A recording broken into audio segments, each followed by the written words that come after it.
भारतीय जनकल्याण चरित्र समिति अवस्थान सनद महादेश सम्प्रदाय द्वितीय निवेदन আপনাদের মহান মঞ্চে পরিবেশন করতে চলেছি।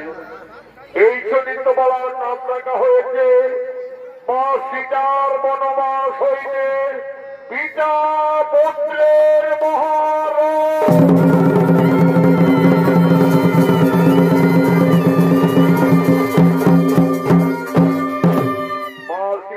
বনবাস হইতে সতী পুত্র লক্ষ্মণ একদিন কৈলাস পর্বতে দেবাদিদেব বাবা মহাদেব ও মা পার্বতী আগমন করছে।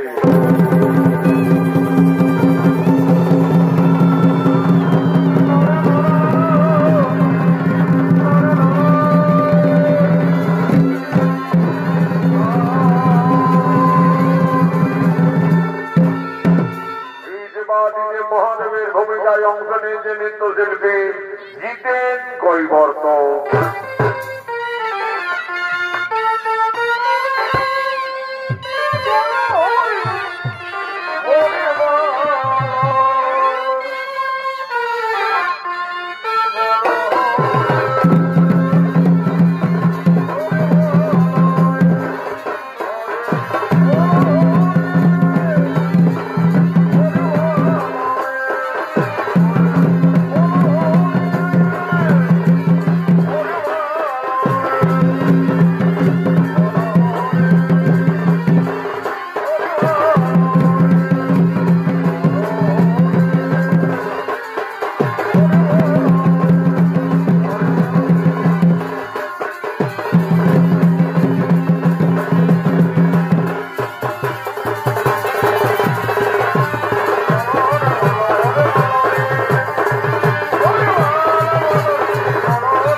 তাই তো বাবা মনোরঞ্জনের জন্য মৃদঙ্গ সহকারী করতেছেন নৃত্য।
ভ্রান্ত ধারণায় মন পানুতালা করুণা পার্বতী আজ আমার কৈলাসী করে মন বড়ই চঞ্চল, তাই তো দেবে মৃদঙ্গ সহকারে।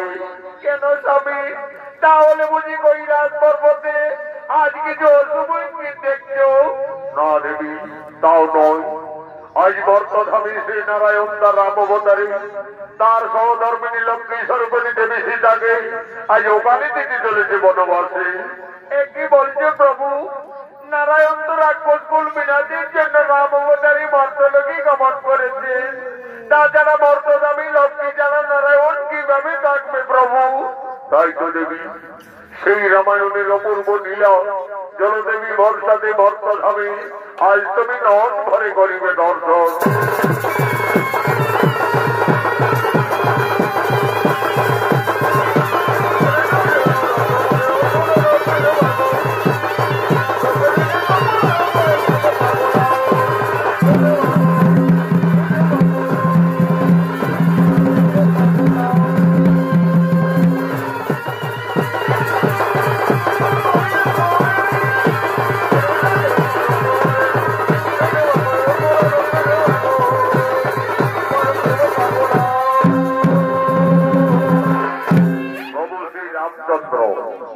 বিমাতার অভিশাপে পিতৃশ্রেষ্ঠ পালনার্থে 14 বৎসরের জন্য বনবাসে গমন করেছিলেন। সঙ্গে ছিলেন সহধর্মিণী সীতা এবং অনুজ লক্ষণ। সেই বনবাস থেকে রাক্ষস রাজা রাবণ মা সীতাকে জোর করে হরণ করে লঙ্কায় নিয়ে যায়। প্রভু শ্রী রামচন্দ্র সাগর বর্তন করে রাক্ষসকুল বিনাশ করে তার সহধর্মিণী দেবী সীতাকে লঙ্কার থেকে সসম্মানে মুক্তি করে ফিরে আনে অযোধ্যায়। বর্তমানে অযোধ্যার মহারাজ শ্রী রামচন্দ্র এবং রানী মা সীতা আনন্দে রয়েছেন প্রজাপতি সকলে। আজ মা সীতার সঙ্গে তার আদরের বউ ভরত লক্ষণ শত্রুঘ্নের স্ত্রী তারা সকলেই অযোধ্যার রাজপ্রাসাদের দিকে আগমন করছে।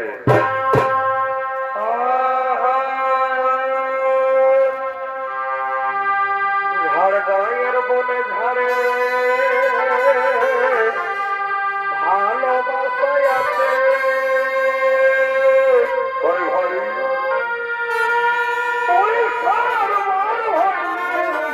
আচ্ছা আচ্ছা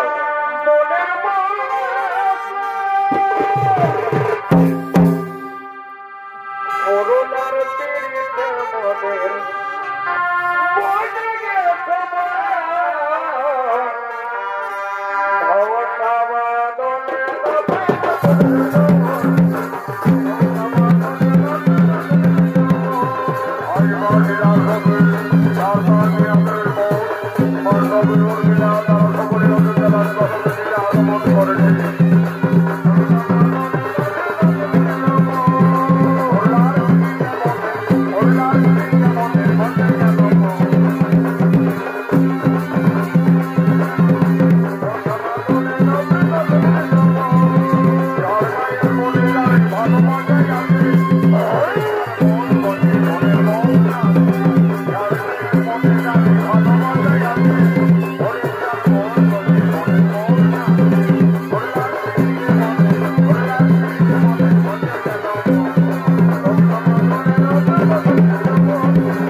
আমাকে দুরাচারী পাপিষ্ট রাক্ষস রাবণ বনবাস থেকে হরণ করে লঙ্কায় নিয়ে গেছিলেন। কিন্তু আমি কোনদিন নন পরে ওই রাক্ষস রাজা রাবণকে দর্শন করিনি। তবে আমাকে যেদিন আকাশপথে হরণ করে নিয়ে যায় লঙ্কায়, আমি সেই দিন সমুদ্রের জলে ওই ভয়ঙ্কর দানবী রূপটি দেখেছিলাম। ওরে বন্ধুরা, সেই রাক্ষস রাবণ দেখতে কতই ভয়ঙ্কর ছিল। আজ আমি রাজপ্রাসাদের মধ্যে তার শরীর রক্ত প্রত্যঙ্গ সমস্তই অঙ্কন করছি, তা তোমরা নন মনে দর্শন করো। মা সীতা, রাক্ষস রাবণ দেখতে কতই ভয়ঙ্কর ছিলেন। আজই অযোধ্যা রাজপ্রাসাদের মধ্যে তার 10টি ভয়ঙ্কর রাক্ষসের মাথা, 20টি হাত, শরীরে রক্ত প্রত্যঙ্গ একের পর এক অঙ্কন করতে লাগলেন। সেই সময় মা সীতা 5 মাসের গর্ভবতী ছিলেন। মা সীতার ননে নিদ্রার আকর্ষণ জেগে উঠল। সেই রাক্ষসের ছবি অঙ্কন করতে করতে মা জানকী তার উপরেই নিদ্রা যাপন করিলেন।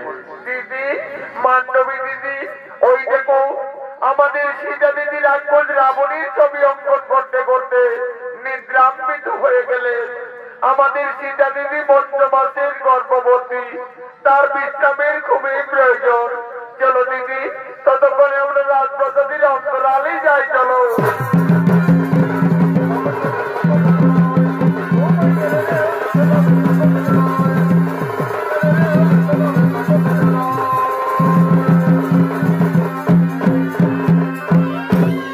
এমন সময় প্রভু শ্রীরামচন্দ্র এবং অনুজ লক্ষণ এই রাজপ্রাসাদের দিকে আগমন করছে।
স্বর্গীয় আদালত মাহাতার প্রধান শিষ্য ওস্তাদ যুধিষ্ঠির মাহাতো লক্ষণের ভূমিকায় মানিক কৈবর্ত।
রাজপ্রাসাদের মধ্যে প্রবেশ করতে দেখতে পেলেন তার সহধর্মিণী রানী সীতা রাজপ্রাসাদের মধ্যে উদ্ভ্রান্ত ভাবে পড়ে রয়েছে।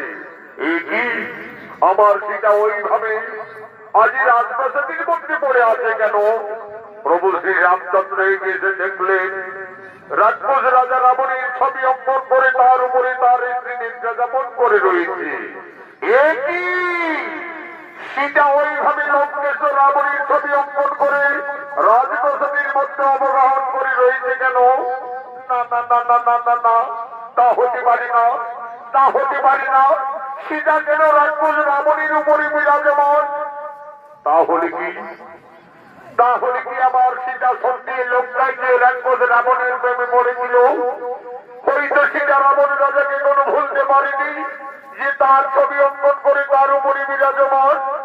না না না না না না না, আমার সীতা অসতী, এই সীতা কলঙ্কিনী, যার জন্য আমরা দুই ভাই দিবারাত্রি বনে বনে কেটেছি, যার জন্য আমি ওকালে বালি রাজকে হত্যা করেছি, যার জন্য লক্ষ লক্ষ মানুষ সেনাসঙ্গে করি সমুদ্র বন্ধন করি রাক্ষস কুল বিনাশ করে, যে জানকীকে আমি লঙ্কার থেকে মুক্তি করে অযোধ্যায় ফিরে এনেছি, আজ সেই সীতা রাবণেরই ছবি অঙ্কন করে রাজপ্রাসাদের মধ্যে নিদ্রা যাপন করে রয়েছে।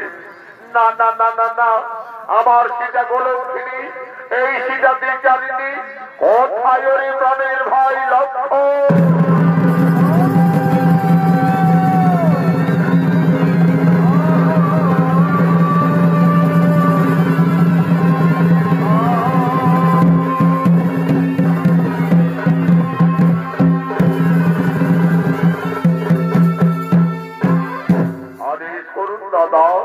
ওরে ভাই লক্ষ্মণ, ওরে আমার প্রাণের ভাই লক্ষ্মণ, ওই যে করে ভাই আমাদের সীতা রাক্ষস রাবণের ছবি অঙ্কন করে রাজপ্রাসাদের মধ্যে নিদ্রা যাপন করছে।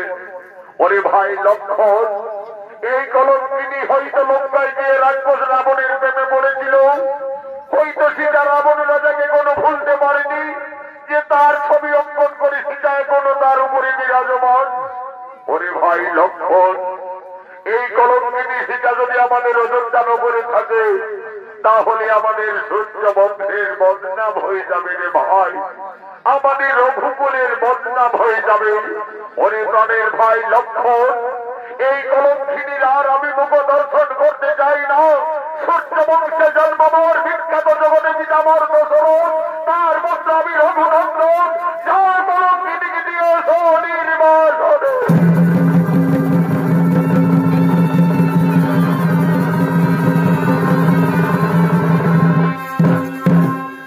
দেবী, তুমি এটি করলে দেবী, তুমি আজ আমাদের অযোধ্যার পবিত্র মাটিকে কলুষিত করে দিলে। ধীরে ধীরে মা সীতার নিদ্রার আকর্ষণ ভঙ্গ হল। চোখ মেলে চাইতেই মা জানকী রাজপ্রাসাদের মধ্যে তার দেবন লক্ষ্মণকে দেখতে পেলে। লক্ষ্মণ, একই ভাই তুমি প্রাসাদে? দেবী, তুমি একই করিলে দেবী? তুমি কেন রাক্ষস রাবণের ছবি অঙ্কন করলে আমাদের রাজপ্রাসাদের মধ্যে? তুমি তার উপরে সহন করে নিদ্রা যাপন করতেছিলে। তুমি কি সত্যি লঙ্কায় গিয়ে রাক্ষস রাবণের প্রেমে পড়েছিলে? তুমি কি রাবণ রাজাকে কোনো ভুলতে পারোনি? নারী ভাই লক্ষ্মণ, আমি কিছু ভুল করিনি রে ভাই। আমি শুধু আমার ওই মান্ডবী উর্মিলা বন্ধের বোঝাবার জন্য এই রাক্ষসের ছবিটি আমি প্রাসাদের মধ্যে অঙ্কন করেছিলাম রে ভাই। তুমি জানো না দেবী, এই অপরাধে তুমি কলঙ্কিনী, এই অপরাধে তুমি বিচারিণী। যে রাক্ষস রাবণ তোমাকে বনবাসীতে হরণ করে লঙ্কায় নিয়ে যায়, সেই রাবণের ছবি অঙ্কন করে তুমি ভুল করেছ, অপরাধ করেছ। প্রভু শ্রী রামচন্দ্র আর কোনদিন তোমার মুখ দর্শন করবে না। আমায় আদেশ দিলেন এই মুহূর্তেই তোমায় দিতে হবে নির্বাসনে।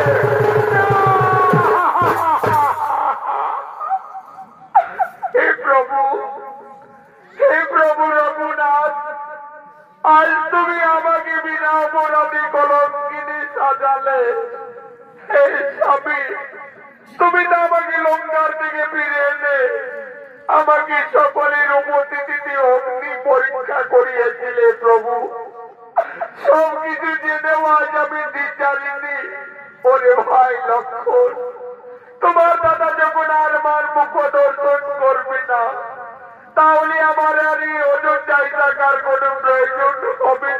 ভাই, চলো ভাই, তুমি আমায় দিয়ে নির্বাচনে বিনা দোষে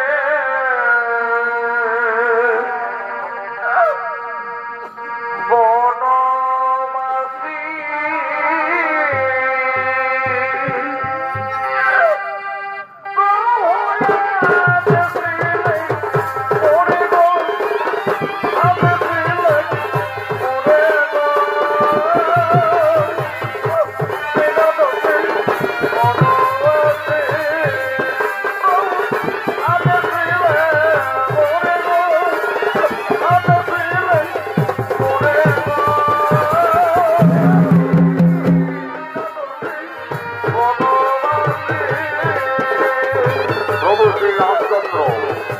আজ মহাশিরাতে বিকালটি কলঙ্কিনী ভেবে বনবাসের আদেশ দিলে। সেই আদেশ পালন করার জন্য তার ভাই লক্ষ্মণ আজ মা জানকীকে বনবাসে নিয়ে যাচ্ছে। আগে আগে চলেছে লক্ষ্মণ, আজ মনের দুঃখে মহাশিরাকে দেখেছে বনবাসে যাচ্ছে। বন ভবন পেরিয়ে ঘর কাননে প্রবেশ করেছে লক্ষ্মণ দেবী সীতাকে নিয়ে। আজ লক্ষ্মণ বলছে, দেবী গো, দেখো দেবী, আমরা তো বনবাসের যথার্থ জায়গায় উপস্থিত হয়ে গেছি দেবী। তুমি তোমার বনবাস জীবনে এই কারণেই কাটাবে দেবী। তুমি আমাকে অযোধ্যায় ফিরে যাওয়ার অনুমতি দাও দেবী। আমাকে অযোধ্যায় ফিরে যেতে হবে, কিন্তু আমি কিভাবে একটি বঞ্চবনের গর্ভবতী নারীকে বনের মধ্যে দিয়ে যাব? তুমি আমায় ক্ষমা করে দাও দেবী, আমায় তুমি ক্ষমা করে দাও। যে জানকীর জন্য আমি 12 বছর অনাহারে অনিদ্রায় ছিলাম, যে জানকীর জন্য আমি 24 বার মুখকে ধারণ করেছি, আর সেই জানকীকে আমায় বনবাসে দিয়ে যেতে হবে। আমায় ক্ষমা করে দাও দেবী, আমায় তুমি ক্ষমা করে দাও। ওরে ভাই লক্ষ্মণ, তুমি তো তোমার দাদার আদেশ পালন করেছ রে ভাই। তুমি ফিরে যাও ভাই অযোধ্যা।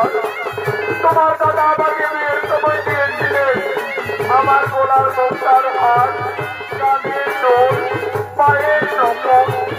আমার বনবাসে এই অলঙ্কারের তোমার পাবে না রে ভাই। এই অলঙ্কারগুলি তুমি ফিরে নিয়ে যাবে অযোধ্যা। তোমার দাদার অপরাধের কাছে নিয়ে বলবে, দাদা তোমার আদেশ আমি পালন করেছি। তোমার কলঙ্কিনী রানীকে আজ আমি বনবাসে দিয়ে এসেছি, বনবাসে দিয়ে এসেছি, বনবাসে দিয়ে এলাম। তোমার জানো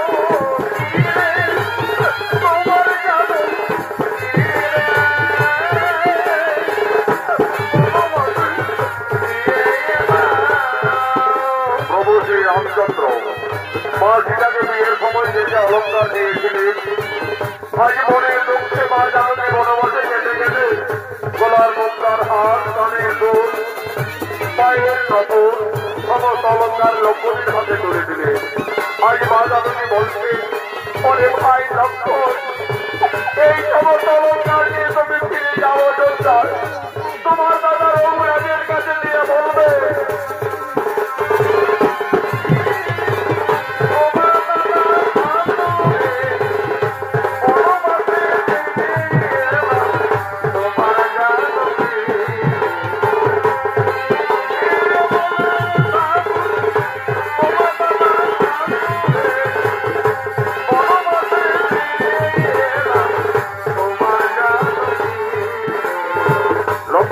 চলে গেলে নজর যায়।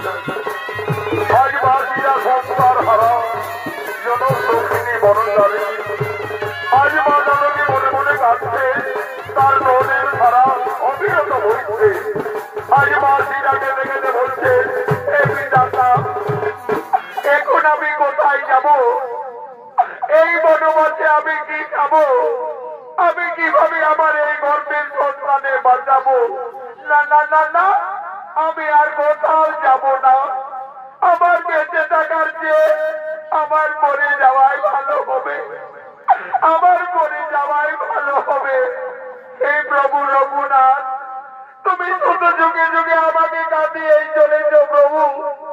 আমার এই নারী জনম দুঃখের জীবন যুগে যুগে আমায় আমায় কেঁদেই যেতে হলো প্রভু, শুধু কেঁদেই যেতে হলো। চারি যুগে আমি বড় মন্দ ভাগিনি, চারি যুগে আমি বড় মন্দ ভাগিনি। কেমে কেমে দিন কেটেছি এমনি হাত ভাগিনি,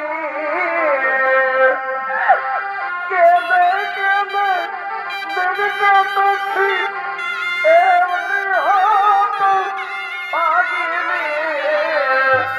চারি যুগে আমি বড়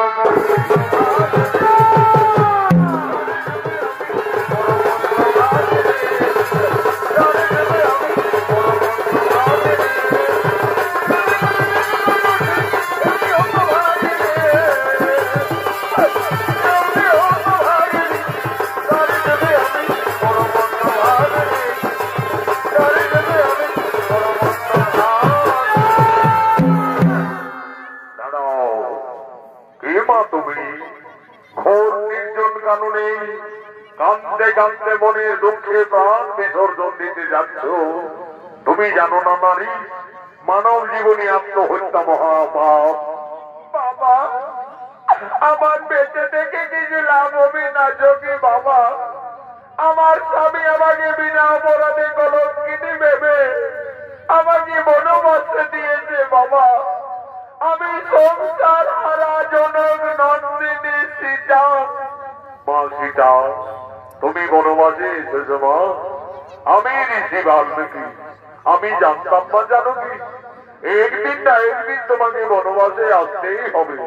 মা সীতা, তুমি কেঁদো না মা, তুমি কেঁদো না। বিধির বিধান কেউ লঙ্ঘন করতে পারে না মা, বিধির বিধান কেউ লঙ্ঘন করতে পারে না। মা সীতা, তোমার বনবাস জীবন কাটাবার জন্য আমি এই তপবনে পূর্বে একটি সুন্দর পাতার কুটির নির্মাণ করে রেখেছি। চলো মা জানকী, তুমি না কেঁদে না ভেবে তোমার বনবাস জীবন ওই পাতার কুটিরেই কাটাবে। চলো। আমার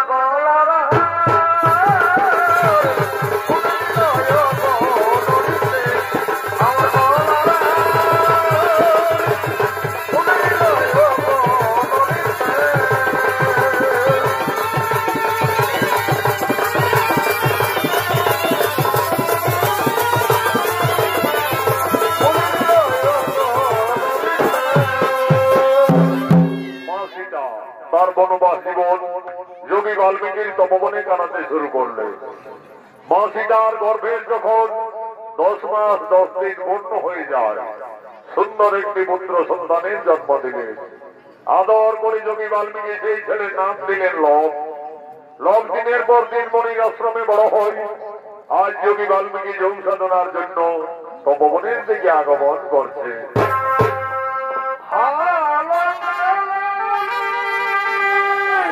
বলে ভাই,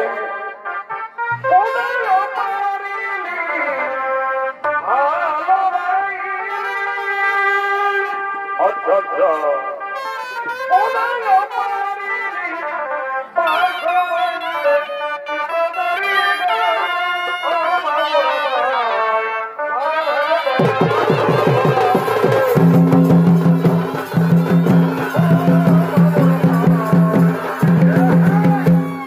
বাল্মীকির অভিনয় নৃত্যশিল্পী জয়দেব মাহাতো।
তপবনে যোগ সাধনায় রত হলেন।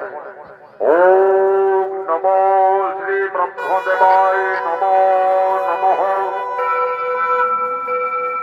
ওম নমো শ্রী ব্রহ্মদেবায় নমো নমঃ। ওম নমো গুরু ব্রহ্মা গুরু বিষ্ণু গুরু দেব মহেশ্বর গুরুবে পরম ব্রহ্ম তস্মৈ শ্রী গুরুবে নমো নমঃ। এমন সময় মাসিটা এসে বলছে, বাবা বাবা। কি মাসিটা? বলো মাসিটা, তোমার কি হয়েছে মা? বাবা, আমার পুত্র লাভ ওই দেখো বাবা, সে কোন বৃক্ষতলে ঘুমিয়ে আছে। বাবা, আমি ততক্ষণে ওই সরোবর থেকে স্নান সেরে জল নিয়ে ফিরে আসছি বাবা। দেখো মাসিটা, তুমি স্নানে যাবে চলে যাও, কিন্তু দেরি করো না মা, কারণ তোমার পুত্র লব ছোট্ট বালক, সে খুবই উপদ্রব করে। সে কোন ঘুমিয়ে রয়েছে থাক, আমি এখন এখানে ধ্যানে আছি। যাও মা, তুমি আর বিলম্ব না করে তাড়াতাড়ি স্নান করে জল নিয়ে ফিরে আসবে। যাও। সীতা গেল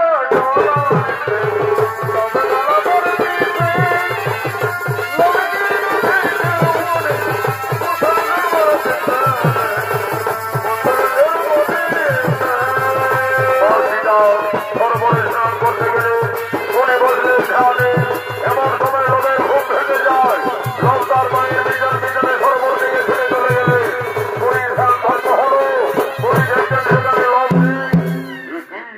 লোক তো বৃক্ষতলে ঘুমিয়েছিল, তাহলে ছেলেটি হঠাৎ গেল বা কোথায়? ওরে লোক, তুমি কোথায় গেলে? ফিরে এসো।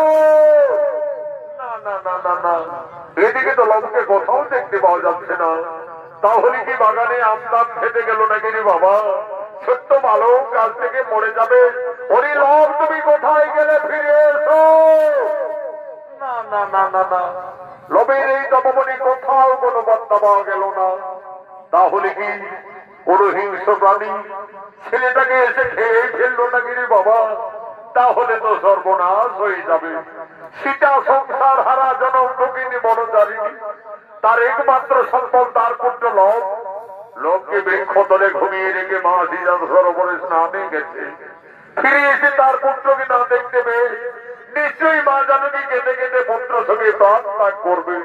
না না না না না, আমি যোগী বাল্মীকি, আমি মা সীতার আর দুঃখ দেখতে পারবো না। ঋষি বাল্মীকি লোককে না দেখতে পেয়ে লোভের সময় আরেকটি সন্তানের মনে সৃষ্টি করছে। সেটা গেল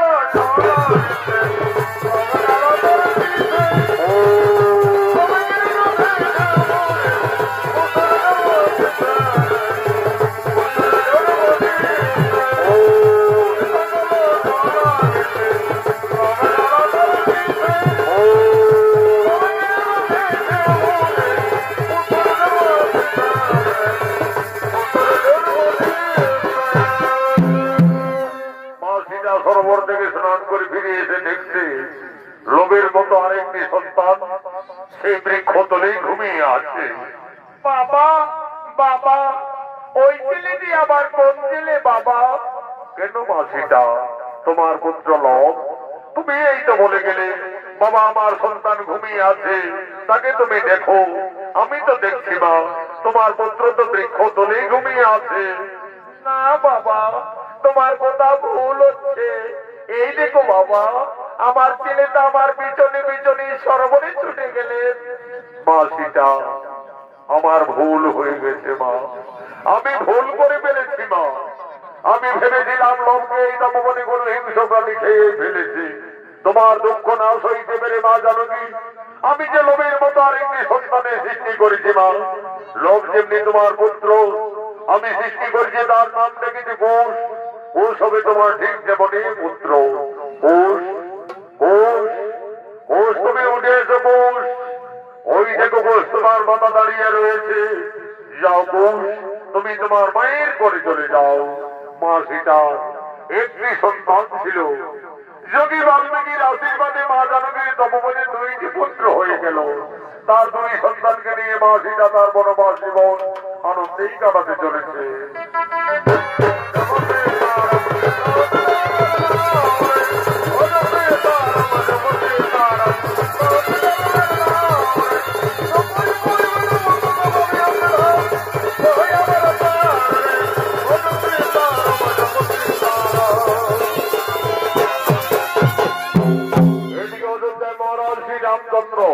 অষ্টমের যজ্ঞের আয়োজন করেছে।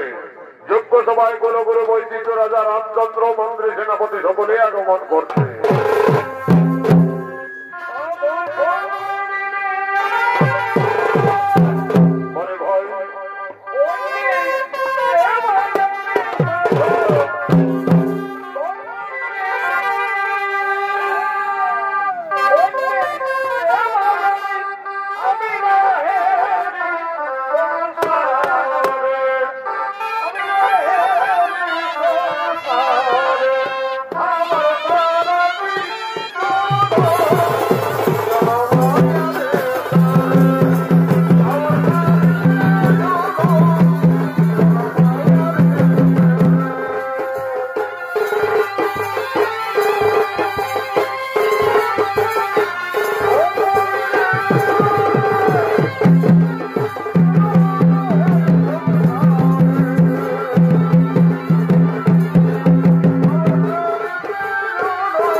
আপনি আর বিলম্ব না করে রীতি নিয়ম অনুযায়ী আপনি যজ্ঞ সভায় যজ্ঞ আরম্ভ করুন।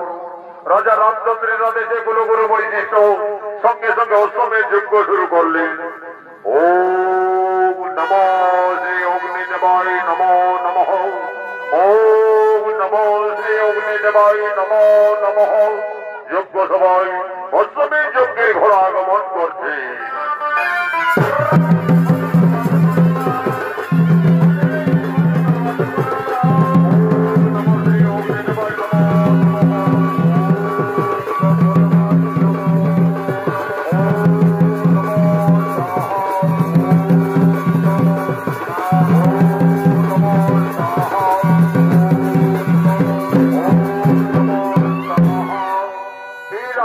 রামচন্দ্র আমাদের অষ্টমের যজ্ঞ প্রায় সমাপনের মুখে।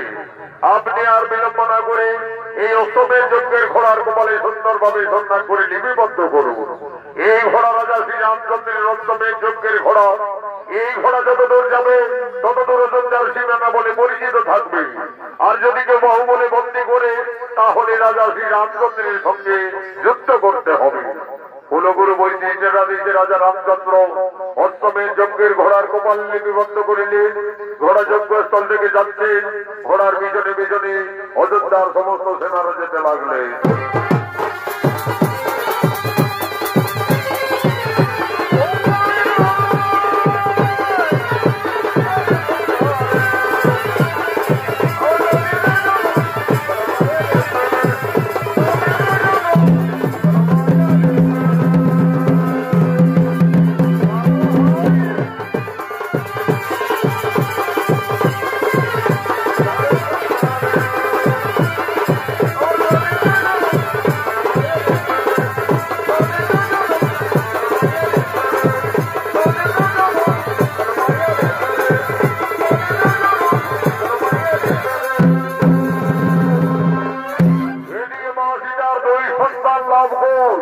গুরু বাল্মীকি আশ্রমে অস্ত্র শিক্ষা বিদ্যা শিক্ষা শিখতে শিখতে এখন তারা দুই ভাই অনেক বড় হয়ে যায়। আজ তারা মনির আনন্দে মনির তপবনে দুই ভাই খেলা করার জন্য আগমন করছে।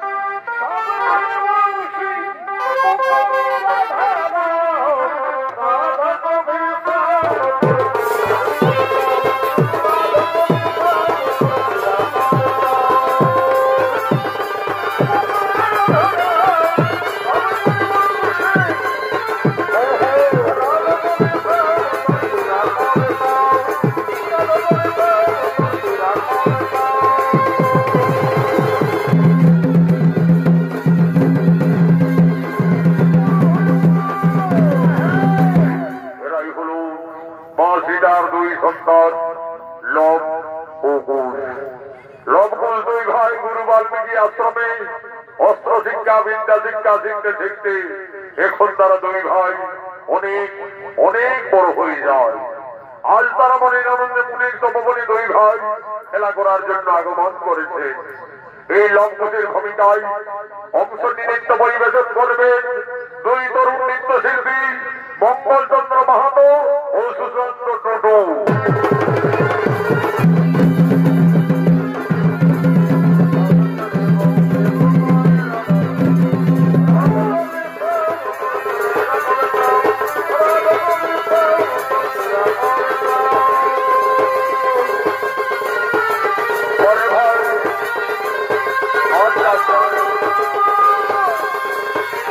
Oh,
इधर लोग को स्तोत्र शिक्षा पूरी करते ऋषि वाल्मीकि मने मने चलना करलो एक महावीर राक्षस सृष्टि करे आक्रमण করতে এই তপবনে ওরে ভাই গো ওই দেখো ভাই একটি ভয়ঙ্কর রাক্ষসী এই তপবনের দিকে ছুটে আসছে চলো ভাই ততক্ষণে আমরা গুটি নিয়ে পালিয়ে যাব না দাদা আমরা গুটি নিয়ে পালাতে যাব কেন আমাদের তো গুরু বাল্মীকি অস্ত্র শিক্ষা শিখিয়েছে চলো না দাদা সেই অস্ত্র মানে আমরা দুই ভাই ওকে বিনাশ করে দেব তবে তাই চলো ভাই তাই চলো এই রাক্ষসী এই তপবনে আর একটু এগিয়ে এলে আজ তোকে আমরা সকলে বিনাশ করবো কি এ তো সাহস তো দিনরি যোগী ভালো আজ আমি তোদের তপবনে খেয়ে ফেলবো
আমি তোমাদের দুই ভাইকে অস্ত্র শিক্ষা পরি করতে আমি এই মনে মনে ধারণা করে এই মানবী রাক্ষসী সৃষ্টি করে তোমাদের আক্রমণ করেছিলাম আমার শিক্ষা অস্ত্র মানে তোমরা এই তরুণ বয়সে যথার্থ এই মানবী রাক্ষসীকে বিনাশ করেছ ওকে তোমরা সংহার করেছ হরিলম্বুর তোমরা দুই ভাই রণশিক্ষায় উত্তীর্ণ হয়ে গেলে তোমাদের আশ্রমে বিদ্যা শিক্ষা অস্ত্র শিক্ষা সকলেই সম্পন্ন হলো দেখুন লম্বুর কাল আমি তোমাদের দুই ভাইকে দিদি যোগে মূল মন্ত্র দান করব কিন্তু মুনি বাল্মীকির আশ্রমে শিক্ষার পরে যৎকিঞ্চিত গুরুদেবের চরণতলে গুরু দক্ষিণে দিয়ে আশীর্বাদ দিয়ে দিতে হয় মনে রাখবে কালকে তোমাদের দুই ভাইয়ের গুরু দক্ষিণার দিন তাই হবে গুরুদেব আমরা কালকে আশ্রমে আসার সঙ্গে আমাদের মাতা জননীর কাছ থেকে আমরা যথার্থই আমাদের গুরু দক্ষিণা নিয়ে আসবো দেখো লম্বুর মনে থাকে যেন কালকে তোমাদের দুই ভাইয়ের গুরু দক্ষিণার দিন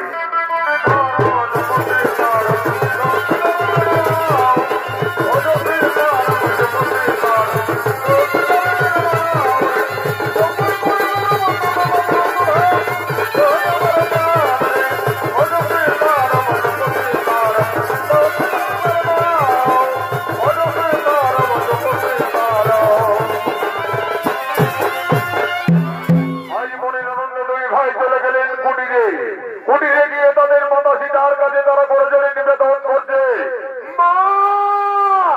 মাতা তুমি কোথায় কি হয়েছে লঙ্কুশ ওইভাবে মা চিৎকার করতে করতে কুটির গেলি তপবনে কিছু বিপদই ছিল নাকি বাবারা না মাতা আজ আমরা তপবনে একটি ভয়ঙ্কর রাক্ষসীকে বিনাশ করে দিয়েছি মা আমাদের গুরুদেব বলেছেন আমরা অস্ত্র শিক্ষায় সফল হয়ে গেছি মা আমাদের বিদ্যা শিক্ষা সম্পন্ন হয়ে গেছে কাল আমাদের আশ্রমে গুরু দক্ষিণা দিতে হবে দাও মা আমাদের গুরু দক্ষিণা দাও হরি লম্বুর হরি পুত্রগণ তোমরা তো দুই ভাই বড় হয়েছ তোমরা তো সকলেই বুঝতে পারছো আমরা যে বনবাসী বাবারা আমাদের কুটিরে কিছু নেই লম্বুর আমি কি দিয়ে তোমাদের গুরু দক্ষিণার থেকে মুক্তি করব মা তুমি কেন না মা তুমি কেন না তোমার দিবারাত্রি কান্না আমরা যার কিছুতেই সইতে পারি না জানো মা আমাদের গুরুদেব বলেছেন চুরি করা অপরাধ হই কিন্তু যে না অপরাধ হই না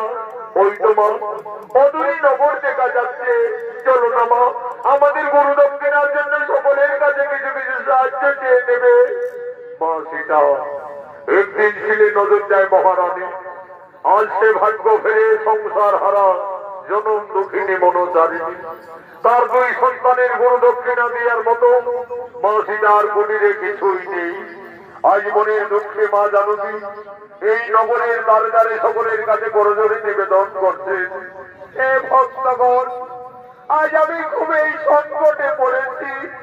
আমার দুই সন্তানের গুরু দক্ষিণা দেওয়ার মতো আমার কাছে কিছুই নেই। আজ আমি সকলের কাছে করজোড়ে নিবেদন করছি, আপনারা সকলেই কিছু কিছু সাহায্য করে আমার দুই সন্তানের গুরু দক্ষিণার থেকে আপনারা মুক্তি করে দিন, মুক্তি করে দিন।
নগরে নগরে দাঁড়ে দাঁড়ে মা জানকী সকলের কাছে সাহায্য চাইলেন, দাঁড়ে দাঁড়ে মা সীতা ভিক্ষা করলেন। সকলের মনে করুণা হলো, দয়া হলো। আজ যে যেমন বললেন লবকুশের গরু দক্ষিণার জন্য সকলে কিছু কিছু আর্থিক সাহায্য করলেন। মা জানকীর বনবাস জীবনে যথেষ্টই অন্তমুদ্রা হলো। আজ মা সীতা বলছে, ওরে লবকুশ, এই তো বাবারা আমাদের সকলেই করুণা করেছে, দয়া করেছে। এর মধ্যে আশ্রমে গুরুদেবের চরণ ধরে প্রণাম জানিয়ে তোমরা আশীর্বাদ দিয়ে নেবে বন্ধুগণ। মা সীতা মনে নগরে নগরে ভিক্ষা করে আজ যে অর্থ পেয়েছিলেন, আজ সমান ভাবে তার দুই সন্তান লবকুশের হাতে মা জানকী তুলে দিলে। আজ মা সীতা বলছেন, মনে লবকুশ আর বিলম্ব করো না বাবারা। মা তুমি কেঁদো না, মা তুমি কেঁদো না, তুমি কুটিরে যাও মা, আমরা গুরু দক্ষিণা দিয়ে অচিরেই ফিরে আসবো মা, অচিরেই ফিরে আসবো।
আমি তোমাদের পূর্ণ আশীর্বাদ করবো, তোমরা আরো শক্তিশালী হবে আর ভয়ঙ্কর যোদ্ধা হবে। এই নাম গুরুদেব, এই নাম আমাদের গুরু দক্ষিণা। ওরে লবকুশ, আমাকে যে বিশেষ কাজের জন্য কয়েকদিনের মতো এই তপবন ছেড়ে গভীর মনির আশ্রমে যেতে হবে। তাই আমি এই তপবনে ফিরে আসা না পর্যন্ত তোমাদের দুই ভাইয়ের হাতে এই তপবন রক্ষার দায়িত্ব ভার দিয়ে যাচ্ছি। আমার আদেশ তোমরা পালন করবে, যেন এই তপবনের কিছু ক্ষতি না হয়। তাই হবে গুরুদেব, আমরা দুই ভাই এই তপবনকে রক্ষা করে যাব। এই তপবনের আমরা কিছু ক্ষতি হতে দেব না। তাহলে লবকুশ, আমি যাই গভীর মনির আশ্রমে।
আর যদি কেউ বাহুবলে বন্দী করে তাহলে রাজা রামচন্দ্রের সঙ্গে যুদ্ধ করতে হবে। দাদা, এই ঘোড়া তো আমাদের গুরু বাল্মীকির তপবনে প্রবেশ করেছে।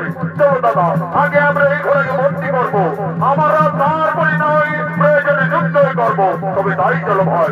পরে অর্থ তুমি আমাদের তপবনের বন্ধু, তুমি আমাদের সঙ্গে তপবনে খেলা করবে। চলো ভাই কোন আমাদের বন্ধ ঘোড়ার পিঠে চড়ে আমরা ভ্রমণ করি।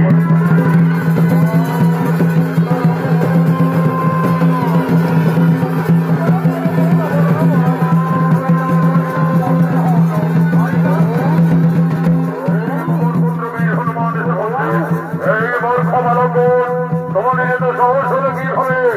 আমার প্রভু রাজা রামচন্দ্রের রক্ষকে এই তপবনে বন্দী করিলে তোমাদের আত্মপরিচয় কি? আমাদের পরিচয়, আমরা তো গুরু বাল্মীকির শিষ্য, সতী মায়ের সন্তান, দুই ভাই লবকুশ। সতী মায়ের সন্তান অন্তর্যামিনীর হনুমান বুঝতে পারলে, তাহলে রাই হলো কি আমার মাতা সীতার সন্তান? আমি কিভাবে আমার প্রভুর সন্তানদের সঙ্গে যুদ্ধ করব? না না না না না, তার চাইতে যদি আমি এদের সাথে পরাজয় স্বীকার করি, তাহলে প্রভু শ্রী রামচন্দ্রের সঙ্গে মা সীতার এই তপবনে অবশ্যই মিলন ঘটবে। আজ বন্দী বন্দী হনুমান লক্ষ্মণের সঙ্গে ধরনা করলে, এই বালক এই ঘোড়াকে না থামলে এই ঘোড়ার আগামী তোমাদের শেষ করে দেবো। কি হনুমান, তুমি আমাদের বই দেখাবে? চলে এসো, দেখি কার বাহুদের মতো শক্তি আছে।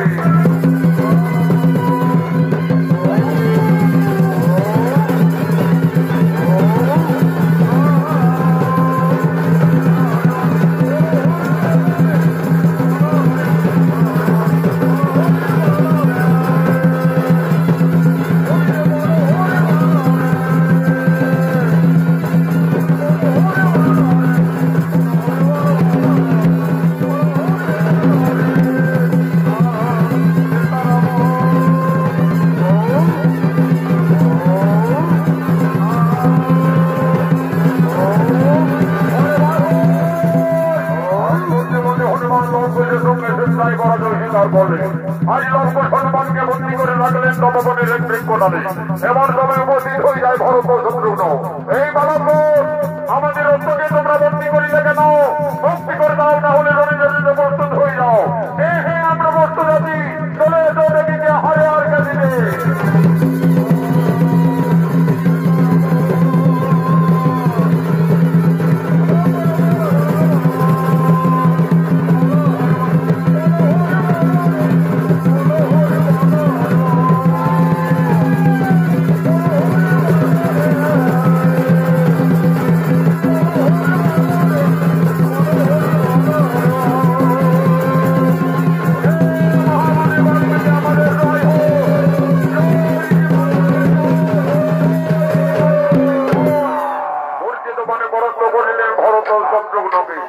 এমন সময় উপস্থিত হয়ে গেলেন অযোধ্যার মহারাজ শ্রী রামচন্দ্র এবং অনন্ত লক্ষ্মণ।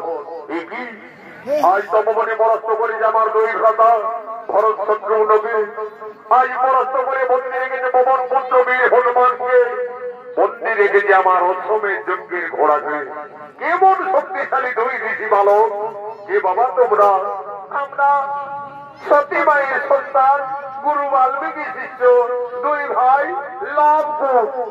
লবকুশ, দেখো লবকুশ, এই ঘোড়াকে তোমরা বন্দী করে ভুল করেছ, এই ঘোড়াকে তোমরা মুক্তি করে দাও বালক। তাহলে তুমি এই অযোধ্যার মহারাজ শ্রী রামচন্দ্র? হে বালক, তোমাদের অনুমান সত্য, আমি অযোধ্যাপতি ত্রিলোকজয়ী রাজা শ্রী রামচন্দ্র। রাজা, ওই ঘোড়ার কপালে লেখা আছে এই ঘোড়া যত দূর যাবে তত দূর অযোধ্যার সীমানা বলে পরিচিত থাকবে। হ্যাঁ বালক, তোমরা ঠিকই বলেছ, এই ঘোড়া সাধারণ সামান্য ঘোড়া নয়, আমার অশ্বমের যজ্ঞের ঘোড়া। এই ঘোড়া যত দূরে যাক না কেন তত দূর আমাদের অযোধ্যার সীমানা বলেই পরিচিত থাকবে। রাজা, তাহলে তুমি না যুদ্ধে এই ঘোড়াকে আমরা তপবন থেকে কিছুতেই ছাড়বো না। আমাদের গুরু বাল্মীকি এই তপবন রক্ষার দায়িত্ব ভার দিয়ে কপিল মুনির আশ্রমে গমন করেছেন, তাই তো গুরুদেবের আদেশে আমরা তপবনে বন্দী রেখেছি। তাহলে তোমরা রণের জন্য প্রস্তুত হয়ে যাও বালক। আমার সঙ্গে যে তোমাদের রণ করতে হবে, আর আমি ত্রিলোকজয়ী, আমার সঙ্গে তোমরা কোনোভাবেই রণে উত্তীর্ণ হতে পারবে না। আমার রণে তোমাদের মৃত্যু হয়ে যাবে। তোমাদের মৃত্যুর সংবাদ পেয়ে তোমাদের পিতা মাতা কতই না দুঃখ পাবে। দেখো বালক, তোমরা কোন ঋষি পুত্র? কে তোমাদের পিতা, কে বা তোমাদের মাতা? আমরা তো আমাদের পিতার নাম জানি না। এইটুকু জানি আমরা সতী মায়ের সন্তান, দুই ভাই লবকুশ। তোমরা তোমাদের পিতার নাম জানো না? আমি কিভাবে এই অবধ বালকদের সঙ্গে রণ করতে পারি? দেখো লবকুশ, তোমরা আমার পুত্র সম, একবার আমায় পিতা সম্বোধন করো, আমি পুত্র ভেবে তোমাদের ক্ষমা করে দেব। এই রাজা, তোমাকে আমরা বাবা বলতে যাব কেন? তুমি আমাদের বাবা বলো না দেখছি। শান্ত হো বালক, আমি যদি তোমাদের বাবা সম্বোধন করি তাহলে বিনা যুদ্ধে আমার এই অস্ত্রকে মুক্তি করে দেবে তো? তা নয় পরে দেখা যাবে, আগে বলে দেখো না। আচ্ছা বালক, আমি না হয় তোমাদের বাবাই বললাম। এই রাজা, তুমি কাকে বাবা বললে? আমাকে বাবা বললে না আমার দাদা লবকে বাবা বললে? কেন বালক, আমি তোমাদের দুইজনকে বাবা বললাম। তাহলে বলো দেখি রাজা, তোমার মায়ের কোটা স্বামী? এই মূর্খ তরুণী ঋষি বালক, তোমরা সাবধান হও, তোমরা রাজা শ্রী রামচন্দ্রের অধীনে উপস্থিত আছো। হ্যাঁ হ্যাঁ, আমরা সতী মায়ের সন্তান, রণকে ভয় ভয় না রাজা, চলে এসে সম্মুখ সমরে, বিনা যুদ্ধে না জানিব সমেত যজ্ঞের ঘোড়া।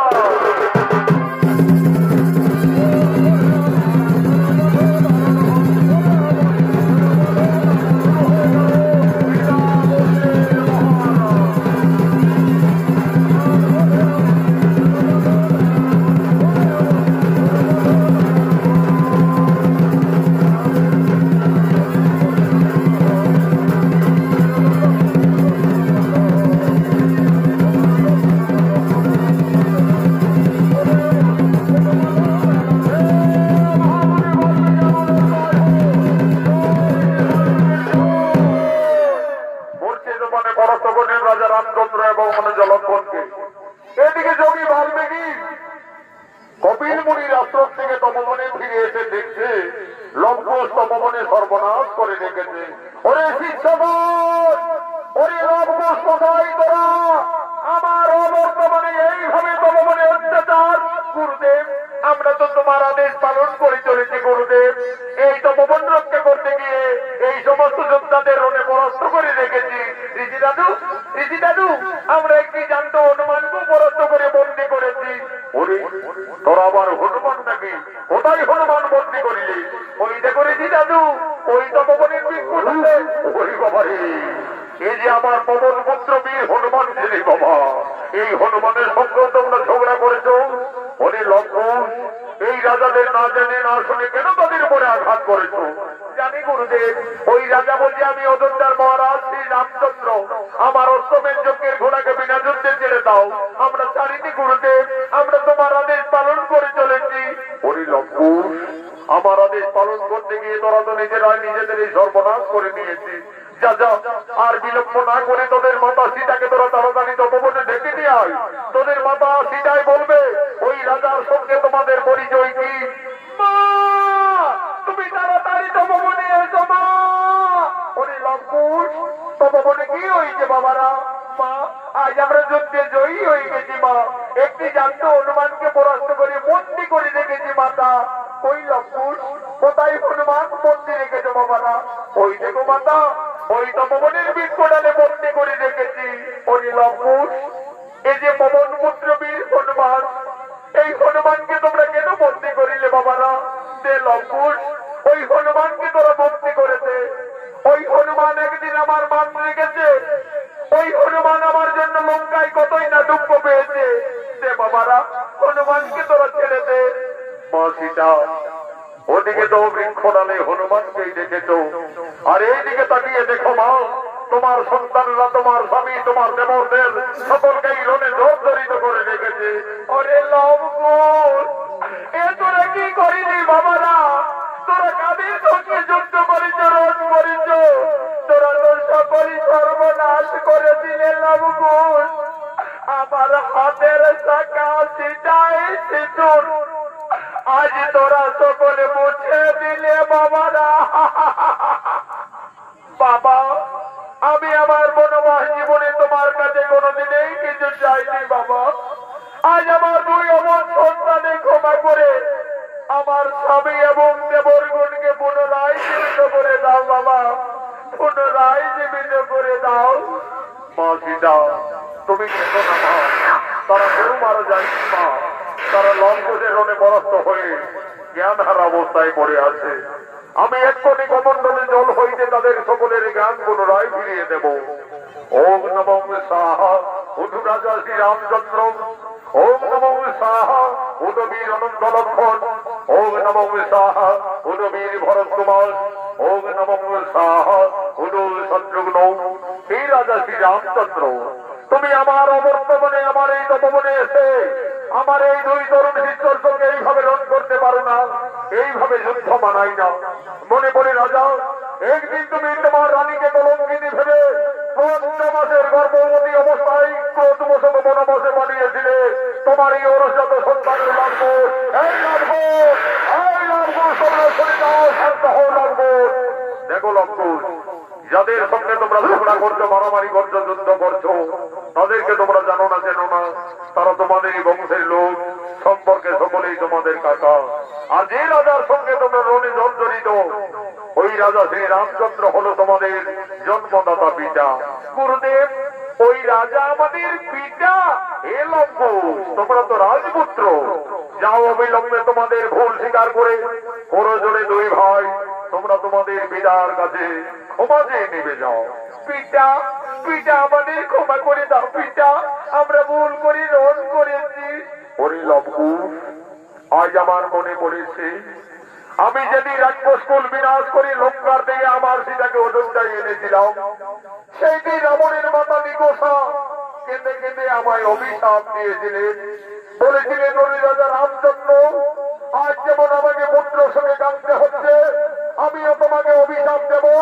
তুমিও নির্লজ্জয়ী হলো, একদিন না একদিন তোমার পরাজয় নিশ্চিত হবে তোমার পুত্রের হাতে।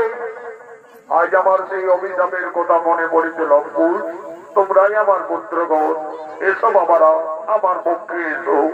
মা সীতা, আর তুমি কেঁদো না মা, তোমার বনবাস জীবন শেষ হয়ে গেল মা, তোমার আনন্দের দিন এসেছে।